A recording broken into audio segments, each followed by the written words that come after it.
오늘 본문 말씀은 이스라엘 백성들이 아직 광야에 있는 동안에 하나님께서 모세를 통해서 언젠가 약속의 땅에 들어가면 너희는 나를 이렇게 예배해라 하면서 예배에 관해서 하나님께서 알려주신 본문의 내용입니다. 우리가 하나님을 예배할 때는 어떻게 예배를 해야 할까요? 여러 가지가 있겠지만 첫 번째는 예배의 형식도 있겠고, 두 번째는 예배의 시간과 장소도 있겠고, 또 세 번째는 예배할 때 어떤 태도나 마음가짐에도 있겠지요. 오늘 본문의 내용을 보니까 특별히 예배할 때 우리가 어떤 예물을 드려야 하는지가 나와 있습니다. 우리는 예배할 때, 하나님을 예배할 때 어떤 예물을 드려야 할까요? 오늘 본문 3절에 보니까 화제, 번제, 서원을 갚는 제사, 낙헌제, 또 정한절기라고 해서 유대인들은 어떤 특별한 날을 기념하는 명절에 하나님을 예배했거든요. 우리로 치면 교회력이 되겠습니다. 예를 들어서 신년감사주일, 사순절, 부활주일, 추수감사절, 성탄절 이런 때, 그런 때에 드렸던 예배. 아무튼 이런 여러 예배 때에 너희는 나를 이렇게 예배해라 하면서 오늘 본문을 통해서 하나님 특별히 예물에 관해서 우리에게 말씀하셨습니다. 하나님께서는 우리에게 어떤 예물을 드려야 하는지를 알려주셨을까요? 하나님께서 예배 때 받으시길 원하셨던 그 예물, 특별히 구약시대 때는 제사를 지냈으니까 이 제물은 어떤 것이 있을까요? 5절부터 이렇게 조금씩 살펴보도록 하겠습니다. 먼저 5절에 보니까 어떤 표현이 나옵니까? 번제나 다른 제사로 드리는 제물이 어린 양이면, 우리가 하나님 앞에 예배할 때에는 어린 양을 제물로 드릴 수 있겠습니다. 그 다음 절은요, 순양이면 이라고 합니다. 우리가 하나님을 예배할 때 드릴 수 있는 제물 중에는 순양도 있습니다. 그 다음은요, 번제로나 서원을 갚는 제사로나 화목제로 수송아지를 예비하여 여호와께 드리면, 자, 우리가 읽었던 본문 말씀에 보니까 어린 양도 나오고 순양도 나오고 수송아지가 나옵니다. 시옷 발음이 연달아 있어서 좀 어려운데 수송아지가 이렇게 나옵니다. 어떤 때 어린 양을 드리는가, 어떤 때 순양을 드리는가, 또 어떤 때 수송아지를 드려야 하는가. 근데 본문을 가만히 살펴보면 예배의 종류를 한꺼번에 이야기를 하고, 그리고 이 제물의 종류를 순차적으로 이야기를 합니다. 조금 더 쉽게 번제할 때는 어린 양을 드려라, 화목제를 드릴 때는 순양을 드려라, 이러면 쉬운데 예배의 종류를 쭉 나열을 해놓고 너희가 어린 양을 드릴 때에는, 너희가 순양을 드릴 때에는, 너희가 수송아지를 드릴 때에는 이렇게 표현한 걸 보니까 각각의 예배 때 정해진 예물이 있는 게 아니라 내가 어린 양을 드려도 되고 내가 순양을 드려도 되고 내가 수송아지를 드려도 되는구나, 이렇게 받아들이게 됩니다. 예, 그것이 맞습니다. 하나님께서는 왜 이렇게 예물의 종류를 여러 가지로 열어주셨던 것일까요? 그것은 예배를 드리는 사람의 형편이나 상황이 다 다르기 때문입니다. 예, 과거 이스라엘 사람들 간에도 모두가 똑같은 경제적인 능력을 가진 것은 아니었습니다. 어떤 사람은 소와 양이 굉장히 많았습니다. 어떤 사람은 재물이 굉장히 적었습니다. 그 중에 또 어떤 사람은 다른 사람의 도움이 없으면 하루도 연명하기 힘든 사람까지도 있었습니다.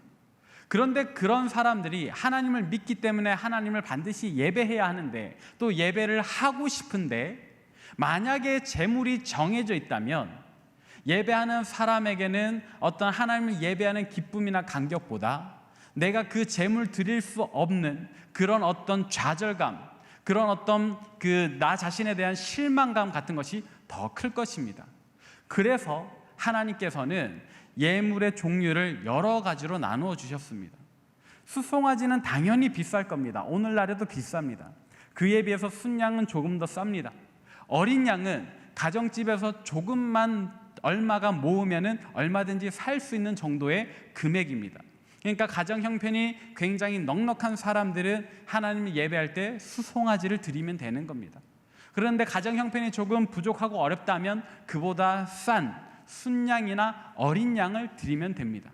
그런데 만약에 어린 양조차도 비싼 사람들에게는 어떤 예물이 허락된 것일까요? 그보다 훨씬 더 싼 가격의 예물도 하나님께서는 받으신다고 말씀하셨는데, 그것은 어디에 있는가? 레위기 5장에 있습니다. 레위기 5장에 하나님께서 어떤 예물까지 허락하셨는지 우리가 한번 살펴보겠습니다. 먼저 레위기 5장 7절에 보니까 만일 그의 힘이 어린 양을 바치는 데 미치지 못하면, 아까 말씀드렸던 대로 수송아지, 순양, 어린 양이 제일 싼 제물인데, 그의 힘이, 그의 어떤 경제적인 능력이 어린 양을 사는 것도 버거운 사람이 있다면 그 사람은 산 비둘기 2마리, 그러니까 산에 가서 그냥 비둘기를 잡아와도 되는 겁니다. 그리고 이렇게 사육해서 파는 싼 비둘기 2마리를 하나님께 드려도 되는 겁니다. 비둘기는 당시 굉장히 흔한, 일반 서민들이 그래도 하루 한 끼의 식사 정도로 살 수 있는 그 정도의 가격인 겁니다. 자, 그것까지도 하나님 괜찮다. 근데 만약에 정말 궁핍해서 저것까지도 살 수 없는 사람이 또 있을 수 있는데, 그런 사람은 어떤 제물을 하나님께 예배하면서 드릴 수 있는가? 11절입니다. 만일 그의 손이 산비둘기 2마리나 집비둘기 2마리에도 미치지 못하면, 정말 그것까지도 준비할 수 없는 궁핍한 사람이라면 고운 가루 10분의 1 에바를 예물로 가져다가, 고운 가루 10분의 1 에바란 무엇이냐면 그때 당시 사람들이 먹는 곡식을 빻는 거예요. 이렇게 손으로 빻든지 맷돌로 돌리든지, 아무튼 그렇게 해서 한 웅큼 정도만 준비해 와도 된다는 겁니다. 내가 오늘 점심 때 먹을 쌀을 가져다가 그 한 공기의 쌀에서 한 주먹을 잡아다가 이것만 빻아다가 하나님께 예배드리면서 예물로 드려도 하나님께서는 아무 문제 없다라고 이야기를 하는 거예요. 수송아지를 드리는 그 예물의 정성이나 이 한 움큼의 곡식을 갈아다가 드리는 그 예물의 정성이나 하나님은 똑같이 받으시겠다고 말씀을 하는 겁니다. 자, 이 본문들을 통해서 봤을 때 우리 하나님께서는 예물의 종류가 중요한 것이 아니다. 우리 하나님께서 우리의 예배를 받으실 때 중요하게 여기는 것은 그 금액이 아니라 하나님을 얼마나 온전한 마음으로 예배를 하는가, 그 마음의 중심에 있다라는 것을 우리가 발견하게 되는 겁니다. 그런데 여기에서 완악한 우리의 마음은 이런 생각을 할 겁니다. 그렇다면 꼭 수송아지를 드려야 하는가? 하나님께서는 수송아지도, 순양도, 어린 양도, 산비둘기나 집비둘기도, 심지어는 곡식 한 움큼도 똑같이 받으신다고 했는데, 우리가 굳이 큰 금액을 들여서 수송아지를 사야 하는 이유가 있을까? 하나님께서는 분명히 이 곡식 한 움큼도 받으신다고 했으니까 우리 모두가 다 곡식 한 움큼을 드리면 안 될까? 저만 그렇게 생각을 했던 걸까요? 여러분들 중에서도 혹 그런 선택의 순간이 있다면, 조금 더 많은 비용이 나가는 것보다는 똑같이 받으신다면 조금 더 적은 비용이 나갈 수 있는 방법을 택하려고 하게 되실 겁니다. 그러나 하나님께서는 그런 의도로 우리에게 이런 재물을 알려주신 것이 아닙니다. 분명히 말씀드립니다만 하나님께서는 각 사람의 능력에 맞는 재물을 달라고 하시는 거예요. 각 사람의 능력에 맞는. 왜냐하면 우리의 마음은 재물이 있는 곳에 있기 때문에, 우리의 정성은 우리가 드리는 만큼 표현이 되는 거죠. 우리가 표현하는 만큼 그 정성이 들어있는 겁니다. 하나님께서는 나를 경히 여기지 말라 하셨습니다. 나를 귀히 여겨달라고 말씀하셨습니다. 우리가 수송아지를 얼마든지 드릴 수 있는 넉넉한 형편에 있는데도 만약 이 곡식 한 움큼만의 어떤 표현을 한다면 이것은 하나님을 경히 여기는 겁니다. 하나님을 낮게 여기는 겁니다. 하나님께서는 우리에게서 최고의 예배를 받기를 원하신다. 그래서 어떤 사람이든지 소외감이나 박탈감 느끼지 않게 각 사람이 할 수 있는 만큼 예물을 하되, 내가 심지어 이런 사람에게서도 존중이 여김을 받고 싶다 하면서 높게는 숫송아지부터 낮게는 곡식 한 움큼까지 허락을 하신 겁니다. 하나님께서 정말로 우리의 예배를 이렇게 받으신다라는 것을 어떻게 알 수 있는가? 예수님의 말씀을 통해서 우리가 확신할 수 있는데, 마가복음 12장의 이야기를 한번 봅시다. 마가복음 12장의 이야기를 우리가 함께 읽겠습니다. 시작. 예수께서 대하여 앉으사 무리가 어떻게 헌금함에 돈 넣는가를 보실세 여러 부자는 많이 넣는데 한 가난한 과부는 와서 2렙돈 곧 한 고드란트를 넣는지라. 예수께서 제자들을 불러다가 이르시되 내가 진실로 너희에게 이르노니 이 가난한 과부는 헌금함에 넣는 모든 사람보다 많이 넣었도다. 그들은 다 그 풍족한 중에서 넣었거니와 이 과부는 그 가난한 중에서 자기의 모든 소유 곧 생활비 전부를 넣었느니라 하시니라. 아멘. 여러분들이 잘 아는 이야기죠. 어느 날 예수님께서 제자들과 함께 성전 입구에 있는 헌금함을 보고 계십니다. 예수님께서 그 헌금함을 보시면서 무슨 생각을 하셨던가? 많은 사람들이 하나님 앞에 예배하러 나아가면서 헌금함에 헌금을 넣습니다. 헌금을 넣는데 비단 옷 입은 사람은 얼마간의 헌금을 넣었어요.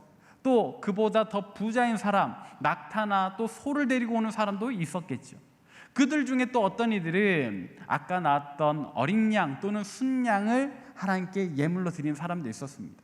그러다가 눈에 띄는 한 사람, 아니 누구의 눈에도 띄기를 거부했을 그 가난한 과부, 남루했던 차림의 어떤 여인이 나타난 것을 예수님은 보셨습니다. 많은 사람들이 그 헌금함에 돈 넣는 사람들 중에 좋은 옷 입은 사람을 보았겠죠. 건강한 황소를 데리고 오는 사람을 보았을 겁니다. 그러나 예수님께서는 가장 남루한, 그래서 가장 사람들 눈에 띄지 않을 법했던 그 과부를 보시는데, 이 과부가 정말로 집중해서 들어도 다 들을 수 없을 만큼 조용한 소리를 내 이 렙돈 2개를 넣는 겁니다. 동전 2잎을 넣었다는 겁니다. 우리로 치면 꼴랑 200원 정도를 헌금했다라고 할 수 있는 겁니다. 그때 예수님께서 제자들에게 뭐라고 말씀하셨던가? 아까 우리가 읽었던 것처럼 저 가난한 여인이, 저 불쌍한 여인이 이 헌금함에 예물을 넣은 그 어떤 사람보다도 많이 넣었도다 하면서 칭찬을 하세요. 단지 적은 금액을 넣었는데 하나님께서 역설적으로 기뻐하셨다 이런 얘기를 하는 게 아닙니다. 그 가난한 과부를 예수님께서 기뻐하신 이유는 뭐예요? 그가 없는 중에도 가진 바 전부를 넣었다.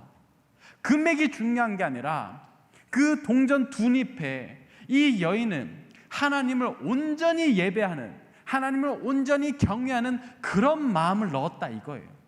그럼 반대로 이 여인보다 많이 넣었던 좋은 옷 입은 부자들에 대해서는 예수님께서 왜 칭찬하지 않으셨던가?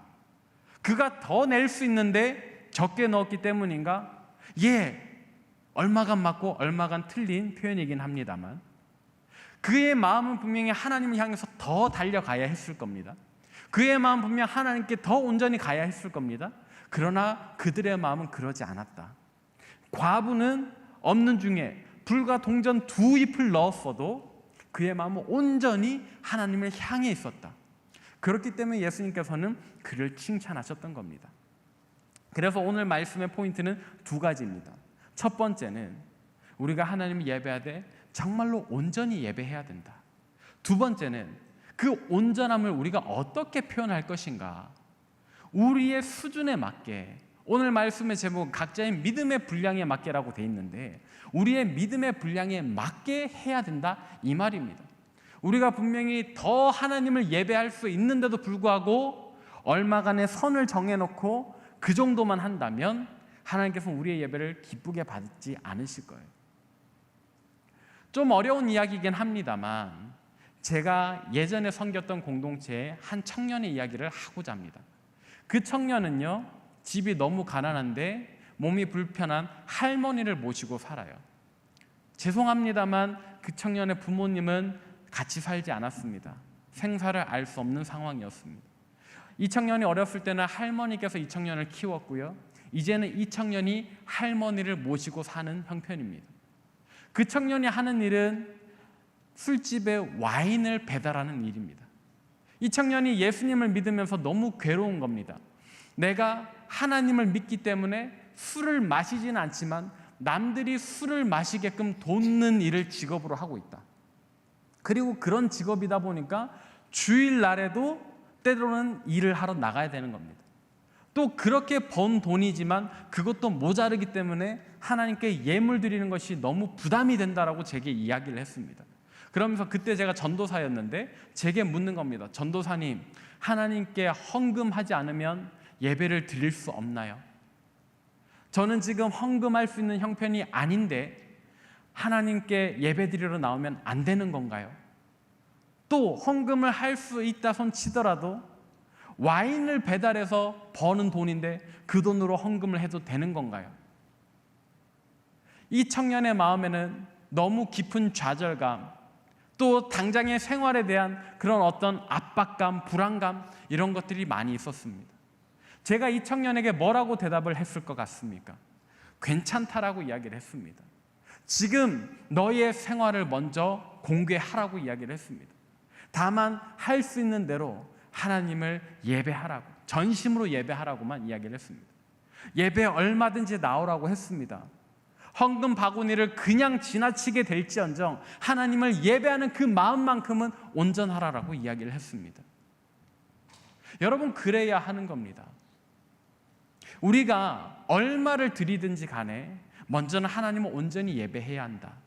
그리고 하나님을 온전히 예배한다라고 하는 것은 정말로 내가 할 수 있는 최선을 다해서 하나님께 드리는 겁니다. 그 청년은 분명 몇 달간이나 하나님께 100원도 예물하지 못했습니다. 그런데 반대 입장에서 목회자인 제가 만약에 충분히 제게 용돈이 있는데도 불구하고 하나님께 예물을 하지 않는다라고 생각을 해보십시오. 그렇다면 저의 예배는 하나님 앞에서 온전한 예배겠습니까? 아니겠습니까? 우리가 지금 하나님이라고 하는 분명히 믿는다고 하면서도 눈에 보이지 않는 그분의 이야기를 하다 보니까 여러분들이 덜 와닿는 것 같은데, 이런 이야기를 한번 해봅시다. 여러분은 건강보험료 내시죠? 근데 그거 아세요? 300만 원 버는 여러분들의 건강보험료나 자기 재산이 100억에 가깝다는, 아니요 200억에 가깝다는 이건희 회장의 건강보험료나 똑같다는 것을 말입니다. 건강보험료에는 상한 제한선이 있더라고요. 재산이 아무리 많아도 28만 8천 원이던가 그 이상을 넘어가지 못해요. 그러니까 여러분들 중에 그래도 좀 괜찮게 생활하시는 분과 우리나라의 이 10대 기업 중에 수장을 맡고 있는 이건희 회장의 건강보험료가 똑같다 이 말입니다. 그렇게 생각하면 불공평하죠. 그가 훨씬 더 많이 내야 되잖아요. 우리는 조금 더 적게 내야 되잖아요. 우리 하나님 입장에서도 마찬가지인 거예요. 우리가 지금 그런 갑부들의 건강보험료 이야기를 들었을 때 불편한 것처럼 우리 하나님께서도 마찬가지입니다. 정중영 목사, 내가 너에게 더 나를 경외할 수 있는 넉넉함을 주었는데 너는 어째서 나에게 온전한 마음을 표하지 않느냐라고 물으실지 몰라요. 저에게 하나님께서 그런 말씀을 하신다면 여러분에게도 하나님께서는 똑같이 말씀하실 수 있어요. 제가 어제까지 라오스 아웃리치를 다녀왔습니다. 일주일 동안 정말 좋은 시간을 보냈습니다. 좋은 시간을 보냈다라고 하니까 여러분들 중에 제가 쉬다가 온 줄로 생각하실 분이 계신가 싶은데 얼굴을 보세요. 놀아서 이렇게 된 게 아닙니다. 사역하면서 이렇게 탔는데 특별히 기억에 남는 장면이 있어요. 두 가지인데, 첫 번째는 지난 주일날 드렸던 예배의 모습입니다. 사진을 한번 볼까요? 첫 번째 사진이요. 자, 저기가 어디냐면 우리 선교사님 부부께서 생활하시는 집입니다. 거실이 굉장히 넓었어요. 선교사님 부부 두 분과 저희 팀원들, 전날에는 18명, 저까지 18명 있었는데 총 20명이 둥글게 둘러앉아서 예배를 했습니다. 전날의 저 예배는 어떻게 진행됐을까요? 오늘 우리가 드리는 예배는 SD 워십의 풍성한 찬양이 있고 예가운 성가대 천사와 같은 성가가 있고 안내팀, 봉헌팀, 또 새가족팀, 현수막팀, 또 영상팀 이렇게 잘 갖춰진 숫송아지를 드릴 수 있는 그런 예배죠. 근데 지난 주일날 저희 라오스 아웃리치 팀이 저곳에서 드렸던 예배는 어린 양 아니요, 집비둘기 2마리로 드리는 그런 예배 같았습니다. 불과 10분 남짓의 짧은 찬양, 그리고 기도, 원장 선교사님의 설교, 그걸로 끝이었어요. 우리가 매주일 드리는 예배는 거진 1시간 30분 정도입니다. 전날 드렸던 예배는 한 40분 정도로 끝이 났습니다. 그럼에도 불구하고요, 그 형식에 있어서도 오늘의 우리 예배와 비교도 안 되는 그런 예배지만, 인원에 있어서도 우리는 지금 300명이고 전날 저 예배는 20명인데 인원에 있어서도 비교도 안 되지만, 하나님께서는 분명 오늘 우리의 예배나 지난 주일 저곳 라오스에서의 예배를 똑같이 받으셨다라는 겁니다. 왜냐? 그 상황과 형편에 맞게 온전한 마음으로 드리는 예배이기 때문입니다. 조금 더 이야기를 해볼까요? 지난 주일에는 그래도 저희 팀이라도 함께 예배 드렸으니까 20명이죠. 평소에는 2분이서 예배를 드린다고 합니다. 찬송가 한 장 부르고 그냥 남편 선교사님이 짧게 설교하시고 그걸로 예배가 끝이에요. 왜 선교사님께서는 더 전도하지 않는가? 왜 선교사님께서는 현지인들과 함께 예배하지 않는가? 할 수 없으니까요. 라오스는 불교 국가입니다. 그리고 사회주의를 택한 국가입니다. 저 나라에서 선교는 기본적으로 불가능합니다. 선교사님께서도 기술을 가르쳐주는 선생님으로 계시는 겁니다. 복음을 전할 수 없습니다. 예수님을 전할 수 없습니다. 그러나 그 가운데서 하나님을 예배하는 그 마음을 온전히 지키고 있는 2분의 예배이기에, 그 2분이 드리는 예배는 오늘 우리의 예배에 비하면 너무나도 초라해 보일지 몰라도, 정말로 곡식 한 움큼 갈아서 드리는 그런 예배 같을지라도 하나님께서는 그 예배도 기쁘게 받으실 거다, 이 말입니다. 그러나 반대로 우리가 만약 오늘 이곳에서 이토록 아름답게 예배할 수 있는데도 불구하고 조금 귀찮다고, 조금 불편하다고 집에서 그냥 혼자 말씀을 읽고 혼자 기도하고 그걸로 하나님을 예배했다라고 생각한다면, 하나님께서는 그런 예배는 온전치 못하다라고 거절하실지도 모르겠습니다. 이런 모습도 있습니다. 다음 사진 한번 보여주십시오. 제 얼굴 말고 2번째 사진이요. 넘겨주세요. 자, 저기가 바로 센터 정문에서 바라본 이게 풍경입니다. 지금 화면은 안 보이지만 왼쪽에 아까 선교사님 집이 있고, 오른쪽에 이제 교육으로 그 학교로 쓰는 건물 2개 있습니다. 정면에 있는 저 회색 담이 저희가 벽화 작업을 했던 담입니다. 다음 사진 보여주세요. 네, 저희가 저렇게 꾸몄습니다. 직접 보면 더 감동인데 내년에 한번 많은 분들이 가셔서 보시면 좋겠습니다.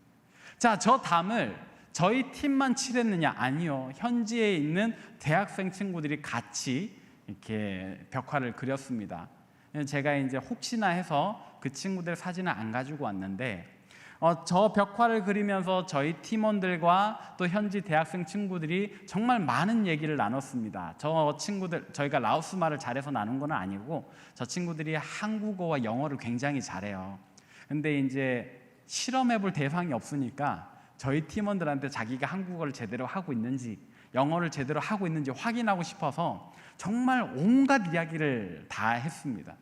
그러면서 깊은 얘기까지 하게 됐는데, 저 나라 친구들은요, 그 불교 국가의 사회주의 국가에서 살고 있잖아요.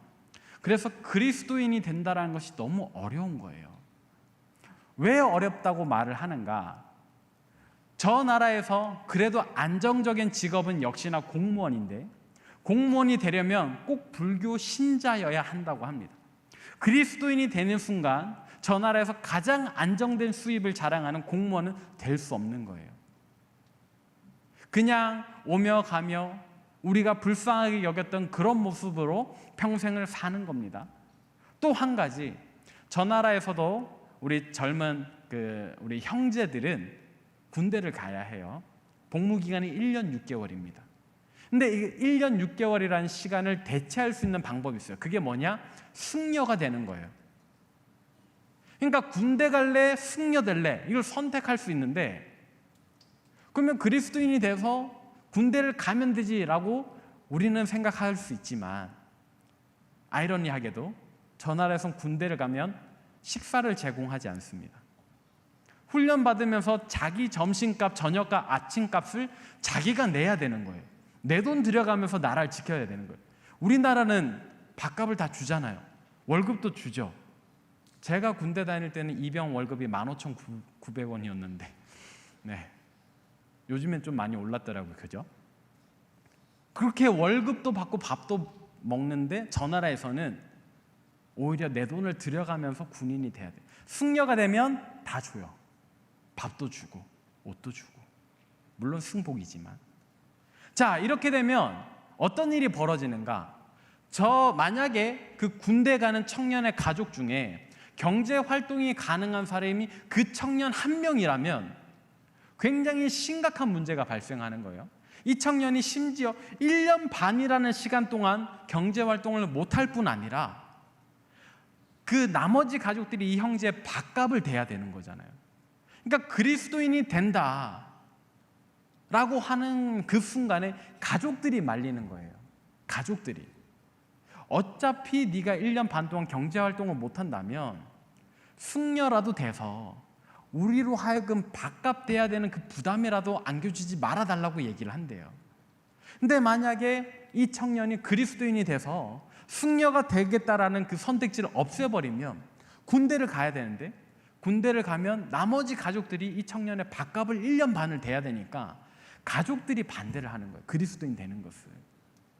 그러니까 이 라오스라는 나라에서 본인이 믿음을 작정한다라고 하는 것은 어떤 면에서는 가족들에게 심각한 피해를 입히면서까지, 그냥 나 혼자 장래에 성공할 수 있는 기회를 포기한다라는 개념이 아니라 가족들을 힘들게 하면서까지 신앙을 가지겠다라는 의미가 되는 거죠.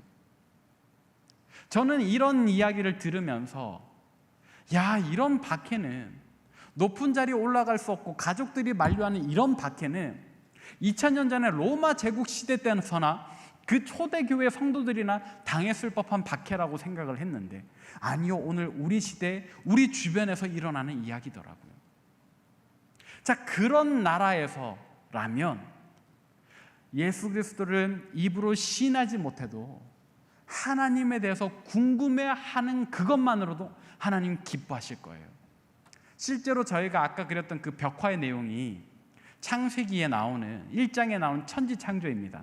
첫째 날에 하나님께서 빛을 만드시고 궁창을 나누시고 쭉쭉쭉쭉 해서 마지막에 사람을 창조하시기까지 그 성경의 이야기를 해놨는데, 시스판이라고 하는 그 친구가 저한테 이야기를 하는 거예요. 그 친구는 이제 제가 목사라고 하면 저희의 이 선교가 좀 어려워질 수 있어서 선생님이라고 소개를 했는데, 선생님 성경 나 알아요 이러는 거예요. 어떻게 알아? 그랬더니 배웠어요, 공부했어요 이래요. 어디서 배웠니 했더니 아름아름 물어서 원장님께도, 그 선교사님 부부에게도 물었더니 선교사님도 조심스레 한두 마디 가르쳐 준 거. 자기가 어쩌다 만난 한국 사람이 또 그리스도인이라 그 사람들에게 물어본 거. 그 마음에 이 친구는 아직까지 정령 숭배를 합니다. 제사 지낼 때 버팔로를 잡아다가 제사를 한대요. 네, 정말 깜짝 놀랐는데, 결혼할 땐 돼지 한 마리를 처갓집에 선물로 하는 그런 집인데, 성경을 알고 싶어하는 열정이 있어요. 하나님이 궁금해요. 아직 하나님을 믿지는 않지만 그래도 자기는 성경 이야기가 너무 궁금해요. 저는 이 친구를 보면서 일주일간 함께 먹고 이야기하고 지내면서 하나님께서 이 청년을 정말 사랑하신다라는 것이 느껴졌습니다. 그런데 반대로 하나님을 예배하고 하나님을 믿는 것에 어떤 박해도 없는 저와 여러분이 만약 그 정도 수준의 신앙생활을 지금까지 이어가고 있다면 하나님께서는 우리를 향해서는 기뻐하지 않으신다라는 거예요. 본문의 표현을 빌리자면 우리는 얼마든지 수송아지를 예물로 드릴 수 있는 신앙의 환경에 있는데 우리 스스로 나는 곡식 한 움큼만 하나님께 드릴 거야, 이 정도로도 충분할 거야 라고 생각을 하고 있는 것이죠. 만약에 그렇다면 우리의 신앙생활은 전혀 온전치 않다. 그렇기에 하나님께서 전혀 기뻐하시지 않을 것이다. 오늘 말씀, 오늘 본문의 마지막 절을 우리 함께 읽어보도록 하겠습니다. 시작. 너희가 준비하는 수요를 따라 각기 수요에 맞게 하라. 아멘. 하나님 말씀하십니다. 너희가 준비할 수 있는 그 수준에 맞게 나를 예배해다오. 너희가 할 수 있는 그 수준에 맞게 신앙생활 해다오. 라오스라고 하는 하나님을 믿는 것을 법적으로 금지하고 온 가족이 뜯어말리는 그 상황에서는 하나님이 누구신지 궁금해하고 성경의 이야기를 심지어 온전히 알지도 못해도 그냥 궁금해하는 그 하나만으로도 하나님은 기뻐하신다. 그러나 오늘 우리는 이 정도 수준으로는 안 된다. 하나님 알기를 더욱더 갈망하는 저와 여러분 되시길 바랍니다. 하나님 더욱더 온전하게 예배하는 저와 여러분 되시길 바랍니다. 그것이 우리에게 이토록 넉넉한 환경을 허락해 주신 하나님의 뜻입니다. 사랑하는 여러분, 우리 스스로 한번 질문해 봅시다. 우리는 얼마나 우리 환경과 상황에 맞게 하나님을 예배하고 있습니까? 하나님을 사랑하고 있습니까? 여러분들의 믿음 생활 돌아보시고 여러분들의 예배를 돌아보시고 진실로 하나님 베풀어 주신 이 복된 상황과 환경에 맞게 하나님을 온전히 예배하는 저와 여러분 되시기를 바랍니다.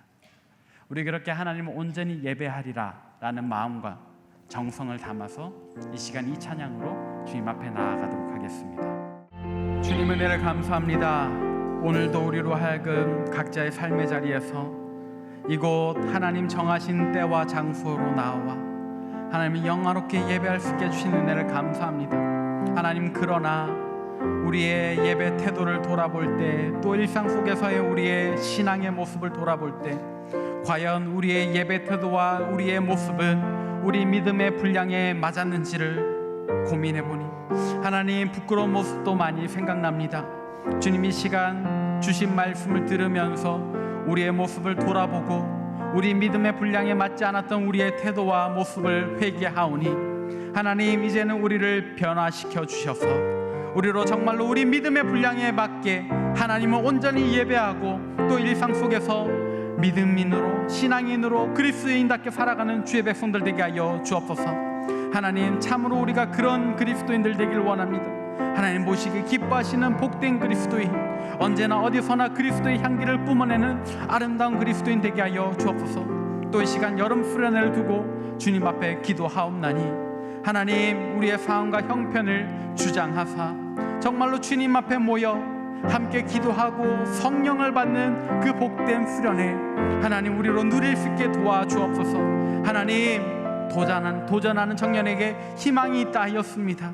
아버지, 우리가 정말로 주님 주시는 희망이 무엇인지 발견하길 원하고 그 희망 얻기를 원하오니 하나님, 우리로 모두 이번 수련에 참석할 수 있게 우리의 마음과 우리의 상황과 환경을 주장하여 주옵소서.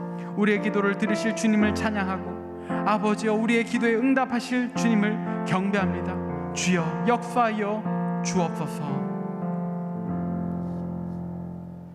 여호와는 내게 복을 주시고 너를 지키시기를 원하며 여호와는 그의 얼굴을 내게 비추사 은혜 베푸시기를 원하며 여호와는 그 얼굴을 내게로 향하여 드사 평강 주시기를 원하노라. 아멘.